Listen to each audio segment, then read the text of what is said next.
இப்போ நாம பார்க்க போற டாபிக் பேர் ப்ராம்ப்ட் இன்ஜினியரிங். ப்ராம்ப்ட் இன்ஜினியரிங் அப்படின்னா என்ன? பேசிக்கா ப்ராம்ப்ட் இன்ஜினியரிங் அப்படிங்கிறது என்னன்னா, நாம ஒரு கொஷின் அல்லது ஒரு இன்ஸ்ட்ரக்ஷன் நம்ம எல்எல்எம் கொடுக்குறோம் பாத்தீங்களா, அதை தான் ப்ராம்ப்ட் அப்படின்னு சொல்றோம். ஸோ சிம்பிளா சொல்லணும்னா, நாம ஒரு கம்யூனிகேஷன் பண்றோம்ல ஏஐ மாடலோட, அதுதான் ப்ராம்ப்டிங்னு சொல்றோம். அந்த ப்ராம்ப்டிங் எப்படி இருக்கணும்னா, எவ்வளவுக்கு அவ்வளவு கிளியரா இருக்கோ, எந்த அளவுக்கு டீட்டெயிலா ப்ராம்ப்ட் இருக்கோ, அந்த அளவுக்கு நமக்கு என்ன இருக்கும்னா அவுட்புட் ரொம்ப நல்லா இருக்கும். இன்னைக்கு இந்த ப்ராம்ப்ட் இன்ஜினியரிங் அப்படிங்கிறது ஒரு கரியராகவே இருக்கு. நிறைய பேர் பாத்தீங்கன்னா ஐம் அ ப்ராம்ப்ட் இன்ஜினியர் அப்படின்னு சொல்றாங்க. ஸோ ஒரு தனி வேலை வாய்ப்பே இதனால உருவாயிருக்கு அப்படின்னு சொல்லலாம். இதுல இருக்கக்கூடிய சில டெக்னிக்ஸையும் சில விஷயங்களையும் தெரிஞ்சுக்கிட்டோம் அப்படின்னா, நாம ஒரு கேள்வி நம்ம கேட்கும் போதும் இந்த ஜெனரேட்டிவ் ஏஐலயோ இல்ல நாம பில்ட் பண்ற ஏஐயோட நம்ம கேள்வி கேட்கும் போது, அந்த கேள்வியை எப்படி ஸ்ட்ரக்சர் பண்றோம், அந்த கேள்வியை நம்ம எப்படி கேட்போம், அந்த கேள்வி நம்ம கேட்கும் போது நமக்கு எந்த மாதிரியான பதில் வரும் அப்படிங்கிறத நம்மளால நல்லா பார்க்க முடியும். டிஃபரன்ஸ் நல்லாவே தெரிஞ்சுக்க முடியும். இதைதான் நம்ம என்ன சொல்றோம்னா ப்ராம்ப்ட் இன்ஜினியரிங்னு சொல்றோம். அப்பனா நான் இது நிறைய மேத்தமெட்டிக்ஸ் படிச்சிருக்கணுமா, நிறைய இன்ஜினியரிங் பண்ணிருக்கணுமா, அந்த இதெல்லாம் கிடையாது.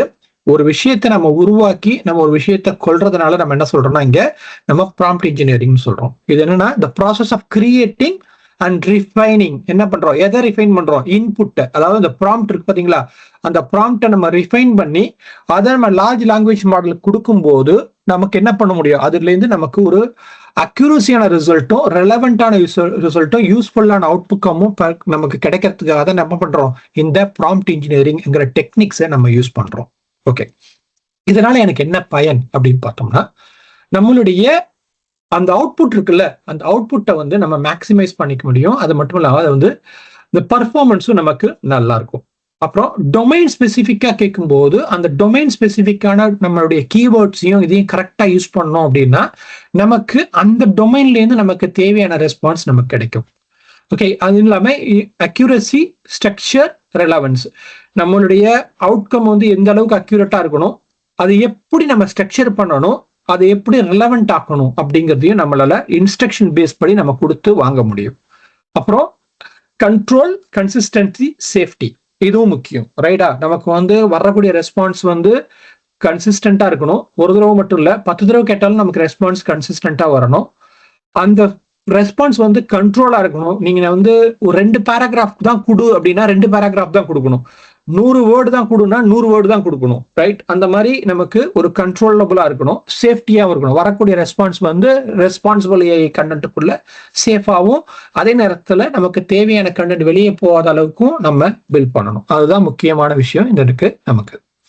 இதுல முக்கியமா புரிஞ்சிக்க வேண்டியது அப்படின்னு என்னன்னு பாத்தீங்கன்னா 3 விஷயங்கள் நம்ம புரிஞ்சுக்கணும்.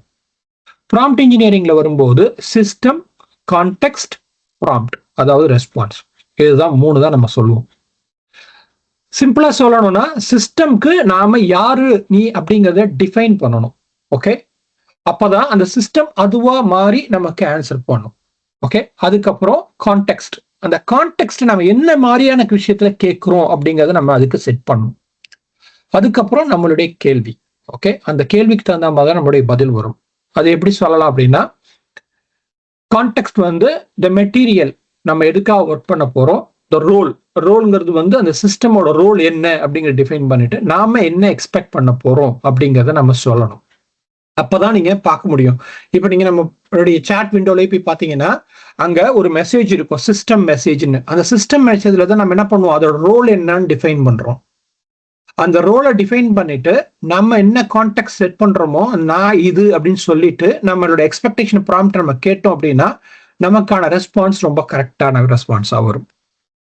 இப்போ இந்த ரெஸ்பான்ஸை பொறுத்த வரைக்கும் இந்த ப்ராம்ப்டிங்கை பொறுத்த வரைக்கும் ஒரு 6 டெக்னிக்ஸ் இருக்கு, 7 டெக்னிக்ஸ் இருக்கு. ஓகே, 0 ஷார்ட் ப்ராம்ப்டிங் சொல்லுவோம், ஃபியூ ஷார்ட் ப்ராம்ப்டிங் சொல்லுவோம், செயின் ஆஃப் தாட் அப்படின்னு ஒன்று இருக்கு, ஜெனரேட்டட் நாலேஜ்னு ஒன்று இருக்கு, லீஸ்ட் டு மோஸ்ட் அப்படின்னு ஒன்று இருக்கு, அப்புறம் செல்ஃப் ரிஃபைன், மேயோதிக் அப்படின்னு ஒன்று இருக்கு. மொத்தம் 7 டைப் ஆஃப் ப்ராம்ப்டிங் டெக்னிக்ஸ் இருக்கு. நான் ஒவ்வொரு டெக்னிக்ஸுக்கும் எக்ஸாம்பிளோட காமிக்கிறேன். அந்த எக்ஸாம்பிள் நான் எப்படி கிராஃப்ட் பண்ணியிருக்கேன் அப்படின்னா இங்கிலீஷ்லயும் பண்ணியிருக்கேன், தமிழ்லயும் பண்ணியிருக்கேன். ஓகே, ஸோ ரெண்டுத்துலயுமே நான் உங்களுக்கு அந்த 7 டெக்னிக்ஸுக்கும் சில எக்ஸாம்பிள்ஸ் மட்டும் காமிக்கிறேன். ஃபார் எக்ஸாம்பிள், ஜீரோ ஷாட் அப்படின்னா என்ன அப்படின்னா நம்ம டைரக்டா கொஸ்டின் கேட்கறது. நம்மளுடைய எல்எல்எம்ல போயிட்டு எனக்கு டைரக்டா கொஸ்டின் கொடுத்துட்டு எனக்கு இதுக்கு கொடு அப்படின்னு கேட்டோம் அப்படின்னா, ஃபார் எக்ஸாம்பிள் வந்து what is the capital of France அப்படின்னு கேட்டோம் அப்படின்னா அதுக்கு பதில் அது உடனே தரும். ஓகே, இதே கொஞ்சம் பெட்டரா கேட்கணும், இதே கொஞ்சம் நல்லா கேட்கணும் அப்படின்னு நினைச்சு முடிவு பண்ணோம்னா, can you tell me capital of France in one word. எனக்கு எக்ஸ்பிளனேஷன்லாம் பண்ணாத, அங்க இருக்குங்க ஒரே வேர்ட்ல எனக்கு கேபிட்டல் ஆஃப் பிரான்ஸ் என்னன்னு சொல்லு அப்படின்னு சொல்லு. ப்ரொவைட் மீ என்ன சொல்றோம், எனக்கு ஒரு வேர்ட்ல கன்சிஸ்டா ஒரு கரெக்டான ஆன்சர் கொடு. ஓகே, எனக்கு விளக்கங்களுக்கெல்லாம் வேணாம், எனக்கு கரெக்டான ஒரு ஆன்சரை கொடு அப்படின்னு கேட்டனா எப்படி கேட்கலாம் அப்படிங்கிறது தான் ஜீரோ ஷாட் ப்ராம்ப்டிங்னு சொல்லுவோம். இந்த மாதிரி நம்ம என்ன பண்ணலாம், பேசிக்கா கேட்கணும்னா எப்படி கேட்கலாம், கொஞ்சம் பெட்டரா கேட்கணும்னா அடிஷனலா சேர்த்து கேட்கலாம், கொஞ்சம் நல்லா கேட்கணும் அப்படின்னா இன்னும் நல்லா நம்ம கேட்கலாம். இப்படி நம்ம கொடுக்கும்போது நமக்கான பதில் எப்படி வருது அப்படிங்கறத நம்ம பார்க்கலாம். ஓகே, பட் ஹை லெவலா இப்படிதான் நம்ம ப்ராம்ப்டை வந்து கிராஃப்ட் பண்ணணும். ஃபியூ ஷாட் ப்ராம்ப்டிங் அப்படின்னா என்னன்னா, பேசிக்கா நம்ம ஆப்பிள் என்ற வார்த்தை தமிழில் மொழிபெயர்க்கவும். ஆப்பிள் அப்படிங்கிறது இந்த வித்தின் கோட்ல கொடுக்கணும், கொடுத்துட்டு அந்த ஆப்பிள் என்ற வார்த்தையை தமிழ் மொழிபெயர்க்கவும் அப்படின்னு சொல்லலாம். இது சிம்பிளா சொல்லலாம். அப்புறம் இந்த சன்னுங்கிறது தமிழ்ல சூரியன், நாமளே எக்ஸாம்பிள் அதுக்கு சொல்றோம். சன்னுன்னா சூரியன்பா, மூன்னா சந்திரன்பா. அப்ப ஆப்பிள்னா தமிழ்ல என்ன அப்படின்னு நம்ம கேட்டோம் அப்படின்னா அது கரெக்டா ஆப்பிள்னா தமிழ்ல என்ன அப்படிங்கறது நமக்கு சொல்லணும். நாம ஒரு எக்ஸாம்பிளை கொடுத்துட்டு அந்த எக்ஸாம்பிளுக்கு தகுந்த மாதிரி கடைசியா நம்ம என்ன பார்க்க போறோம், நம்ம ஒரு வேர்டிங்க கேட்கிறோம். அப்போ நமக்கு அது புரியும். ஃபார் எக்ஸாம்பிள், நீங்க ஒரு கோட் பண்றீங்கன்னா கோடுக்கு வந்து நம்ம அந்த கோட் பண்ணும்போது இது இது இது இது எனக்கு இதுக்கு என்ன அப்படின்னு கேட்டோம்னா அதை கரெக்டா புரிஞ்சுக்கிட்டு அது பதில் சொல்லும். இப்போ நீங்க ஒரு கம்பெனில இருக்கீங்க, உங்களுக்கு வந்து சில விஷயங்கள் தெரியணும் அப்படின்னா இதுக்கு இதுன்னு எனக்கு தெரியும், இதுக்கு இதுன்னு எனக்கு தெரியும், ஆனா இந்த பர்டிகுலர் ஒண்ணுக்கு எனக்கு என்னன்னு தெரியாது, அதுக்கு எனக்கு பதில் சொல்லு அப்படின்னு கேட்டா அந்த எக்ஸாம்பிளை கொடுத்துட்டு நம்ம அது கேட்டோம் அப்படின்னா அதுக்கு கரெக்டான பதில் அது கொடுக்கும். ஓகே, ஸோ பேசிக்கா இதுதான் நம்ம என்ன சொல்லுவோம்னா வந்து ஒவ்வொரு ப்ராம்ப்டிங்லயும் நம்ம இந்த ஃபைன் டியூன் பண்ணும்போது ப்ராம்ப்டிங் பண்ணும்போது இதான் யூஸ் பண்றோம். ஓகே, ஸோ ஃபார் எக்ஸாம்பிள் கீழே ஒரு இன்னும் அட்வான்ஸா கொடுக்கணும், வாட்டர் ஒன்னா தண்ணி, ஃபயர்னா தீ தமிழ்ல, இப்போ ஆப்பிள் என்ற வார்த்தைக்கு தமிழ்ல சொல்லு அப்படின்னு கேட்டோம்னா அது எப்படி சொல்லுது அப்படின்னு பாத்தீங்கன்னா கரெக்டா இருக்கும். இப்போ அதுக்கு புரியும் நீ என்ன கேட்கறீங்கன்னு. ஓகே, சொல்லாம கொடுத்தாலும் வருமானா வரும். ஓகே, பட் ஒரு தடவையும் ஒரு ஆன்சர் வரும். இந்த மாதிரி கொடுத்தீங்கன்னா கரெக்டான ஆன்சர் வரும். அதான் செயின் ஆஃப் தாட் அப்படின்னா என்னன்னா, இந்த செயின் ஆஃப் தாட்ல வந்து நம்ம ஒரு மாடலை கொடுத்துட்டு அதை வந்து நம்ம ஸ்டெப் பை ஸ்டெப்பா எக்ஸ்பிளைன் பண்ண சொல்றது. ஃபார் எக்ஸாம்பிள், நம்ம மேக்ஸ் படிக்கும் போது நமக்கு வந்து ஒரு கேள்வி வரும் இல்லையா, இந்த கேள்விக்கு என்ன பதில் அப்படின்னு சொல்லிட்டு நம்ம அது மனசுல கணக்கு போட்டு அந்த மனசுல உள்ள கணக்குக்கு வந்து ஸ்டெப் பை ஸ்டெப்பா போட்டு நம்ம பண்ணுவோம். சில கேள்விக்கு என்ன பண்ணுவோம், நம்மளுக்கு வந்து ஒவ்வொரு மாடலுக்கும் மார்க் கொடுப்பாங்க. ஓகே, கணக்குல போயிட்டு நம்ம போய் கணக்கு எழுதணும்னா நம்ம மாடல் எழுதிட்டு கடைசி ஆன்சர் தப்பா வந்தா கூட மாடலுக்கு ஆன்சர் மார்க் கொடுப்பாங்க. அந்த மாதிரிதான் இங்க. ஓகே, ஸோ வாட் இஸ் 27 + 56 அப்படின்னு கேட்டாலும் பதில் வந்துடும். அதே add 27 and 56 step by step அப்படின்னா ஒரு ஸ்டெப்பா ஆட் பண்ணி நமக்கு காமிக்கும். அப்புறம் அதை பிரேக் டவுன் பண்ணி எனக்கு ஒரு ஸ்டெப்பா கொடு அப்படின்னு கேட்டாலும் என்ன பண்ணும், அதை அழகா கொடுக்கும். இதுதான் வந்து என்ன சொல்றேன்னா செயின் ஆஃப் தாட். ஒண்ணுக்கும் இடையில உள்ள தாட் என்ன, அந்த தாட் எப்படிங்கறத எனக்கு சொல்லு அப்படின்னு சொன்னா செயின் ஆஃப் தாட் நமக்கு கிளீனா அது எக்ஸ்பிளைன் பண்ணி கொடுக்கும். இதே வந்து ஜெனரேட்டட் நாலேஜ் ப்ராம்ப்டிங், அதாவது இது எப்படின்னா நாமளே வந்து ஒரு நாலேஜ் நம்ம கிட்ட இருக்கு, அதை பேஸ் பண்ணி நம்ம கொஸ்டின் கேட்கிறோம். ஓகே, இப்போ ஃபார் எக்ஸாம்பிள் வந்து why sky is blue அப்படின்னு கேட்டோம் அப்படின்னா ஸ்கை எதனால ப்ளூவா இருக்கு, ரே லைட்டிங் வழியா தான் இருக்கிறதுனாலதான் ப்ளூவா இருக்கு. ஓகே, அது எப்படி நடக்குது அப்படிங்கிறதுக்கு எனக்கு டீடைல் கொடு அப்படின்னு நாமளே என்ன பண்றோம், ஒரு நாலேஜ் அதுக்கு கொடுத்துட்டு அந்த நாலேஜை பேஸ் பண்ணி நம்ம என்ன சொல்றோம்னா எனக்கு விளக்கம் கொடு அப்படின்னு கேட்கிறோம். ஓகே, இதுதான் என்ன சொல்றோம்னா ஒரு நாலேஜ் அதுக்கு நம்ம ஃபீட் பண்ணி அந்த நாலேஜை யூஸ் பண்ணி அதுல இருந்து மோர் டீடைல் வாங்குறது. ஓகே, இதுதான் வந்து ஜெனரேட்டர் நாலேஜ் ப்ராம்ப்டிங். அப்புறம் லீஸ்ட் டு மோஸ்ட் அப்படின்னு சொல்லுவோம். ஸோ ஃபார் எக்ஸாம்பிள் வந்து நம்ம ஒரு அட்டாச்மெண்ட்டை கொடுத்துட்டு, ஓகே, ஒரு ஃபைலை கொடுத்துட்டு சம்மரைஸ் திஸ் ஆர்டிக்கல் அப்படின்னு சொல்லணும்னா நமக்கு அந்த ஆர்டிக்கலை சம்மரைஸ் பண்ணி கொடுத்துரும். அதே ஆர்டிக்கல் அதே டாக்குமெண்ட்டை நம்ம கொடுத்து, ஓகே, ஃபர்ஸ்ட் இது என்ன டாபிக்னு ஐடென்டிஃபை பண்ணு. ஓகே, இதுல இருக்கக்கூடிய கீவேர்ட்ஸ் எனக்கு சொல்லு. ஃபைனலா எனக்கு 3 சென்டென்ஸ் மட்டும் சம்மரைஸ் பண்ணி சொல்லு அப்படின்னு சொன்னோம்னா அதை மட்டும் அது கொடுக்கும்.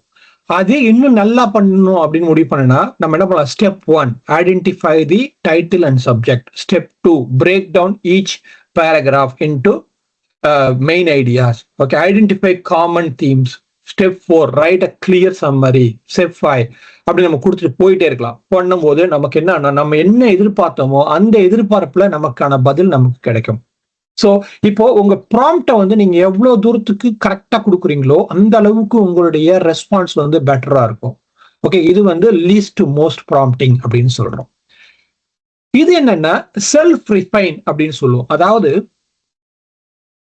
நாம இந்த ஜிபே இந்த எல்எல்எம் மாடல் இருக்கு இல்லையா, ஃபர்ஸ்ட் அதையே ஒரு ஆன்சரை கொண்டு வர சொல்லிட்டு அதையே என்ன பண்றதுன்னா அதோட ஆன்சரை வந்து வேலிடேட் பண்ண சொல்றது.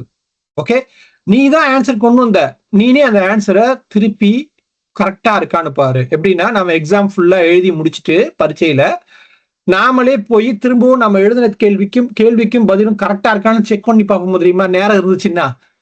ஓகே, அந்த மாதிரி. ஓகே, நாம இந்த இடத்துல என்னன்னா நாம அதையே என்ன பண்ண சொல்றோம்னா திரும்ப எழுத சொல்றோம். For example right a story அப்படின்னு சிம்பிளா சொல்லலாம். ஆனா கடைசி என்ன சொல்லலாம்? கதை எழுது. ஆனா அந்த முடிவு வந்து கரெக்டான அர்த்தம் இருக்கா, கதைக்கும் முடிவுக்கும் அர்த்தம் இருக்கான்னு சொல்லு அப்படின்னு நம்ம சொல்லலாம். அதையே என்ன பண்ணலாம்? அது மட்டும் இல்லாம அதுவே நம்ம கிரிட்டிக் பண்ண சொல்லலாம். சுய விமர்சனம் செஞ்சு மேலும் என்ன பண்ணு, அதை உணர்வு பூர்வமா மாற்று அப்படின்னு நம்ம அதுக்கு சொல்லலாம். அப்ப என்ன பண்ணா மோர் தென் 1 டைம் அது வந்து ரிஃபைன் பண்ணிட்டு அதுக்கு தகுந்த மாதிரி நமக்கு கரெக்டா கொடுக்கும். இதுக்கு பேர் என்ன சொல்றோம்னா செல்ஃப் ரிஃபைன் ப்ராம்ப்டிங் அப்படின்னு சொல்றோம். மெயோட்டிக் அப்படிங்கிறதுக்கு அப்படி என்னன்னா இது வந்து கொஷினிங் பண்ணிட்டு அந்த கொஷினை ரிஃப்ளெக்ட் பண்றது. ஓகே, சோ சிம்பிளா சொல்லணும் அப்படின்னா பூமி உருண்டை வடிவம். கரெக்டா? அது எல்லாருக்கும் தெரியும். பூமி உருண்டை வடிவம். கொஸ்டின் மார்க் ஆம் இல்லைன்னு பதில் வரும் நமக்கு. ஓகே, பூமி உருண்டை வடிவமா, ஏன் அப்படி சொல்கிறீர்கள், எதனால நீ அப்படி சொல்ற அப்படின்னு நம்ம கேட்டோம் அப்படின்னா அதுக்கான டீட்டெயில் அது கொடுக்கும். அதே இதை பூமி உருண்டை வடிவம் என்பதை விளக்கவும் குறைந்தது 2 ஆதாரங்களை எனக்கு பயன்படுத்தி என்ன பண்ண நீ சொல்ற பதில நியாயப்படுத்து அப்படின்னு சொன்னா நம்ம அதுக்கு கொடுக்கும். அதாவது ஒரு கொஸ்டினை கேட்கிறோம், அந்த கொஸ்டினை என்ன பண்ண சொல்றோம்? ரிஃப்ளெக்ட் பண்ண சொல்றோம்.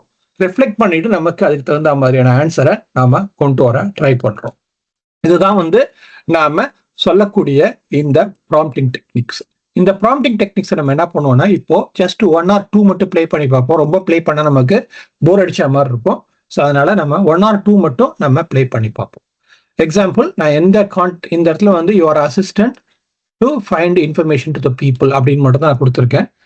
இப்போ என்ன பண்ணுவோம்னா இந்த கடைசியா வந்து மேட்டிக் ஃபார்மேட் இருக்கு இல்லையா, அதை மட்டும் கொடுப்போம். பூண்டி உருண்டை வடிவமா அப்படின்னு ஃபர்ஸ்ட் டைம் கொடுப்போம். கொடுத்துட்டு இப்போ எப்படி பதில் வருதுன்னு பார்ப்போம். ஓகே, இப்போ இந்த பதிலுக்கு அப்புறம் ஓகே பூமி உருண்டையாக. ஓகே, இது இப்படி இருக்கு. உங்களுக்கு ஒரு பதில் வந்துருச்சு. இப்போ இதையே வந்து இப்போ குடிப்போம். ஏன் அப்படி சொல்ற அப்படின்னு கேட்போம். அப்ப என்ன பதில் வருதுன்னு பார்க்கலாம்.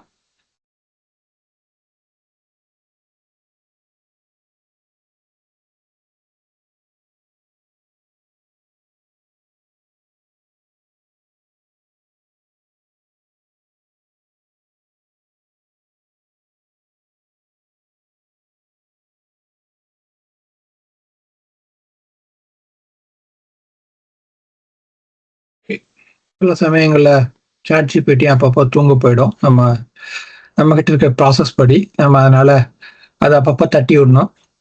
ஓகே, வந்துடுச்சு. இப்போ நமக்கு அதுக்கான டீட்டெயில் வந்துடுச்சு. இப்போ இதே 3வது கேள்வி எப்படி கேட்டோம்னா நம்ம 3வது கேள்விக்கு வரும்போது எப்படி வருது அப்படின்னு பார்க்கலாம்.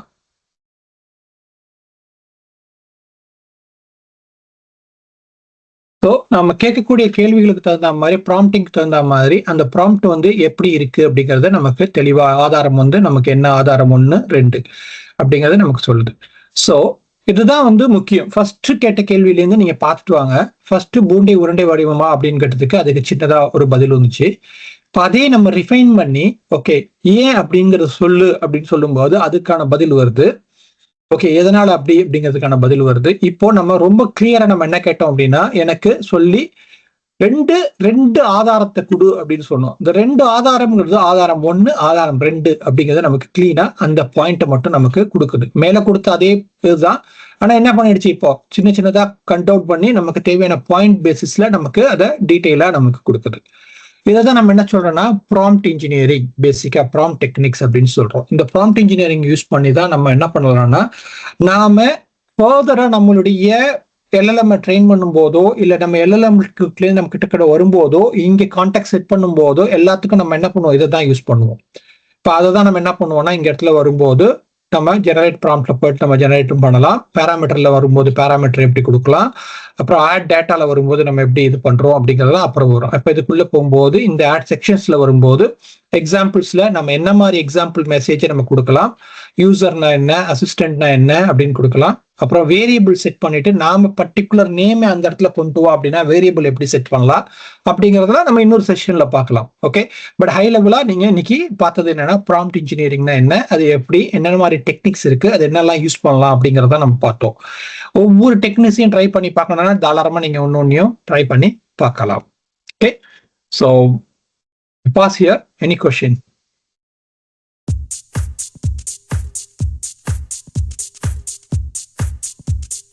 Three.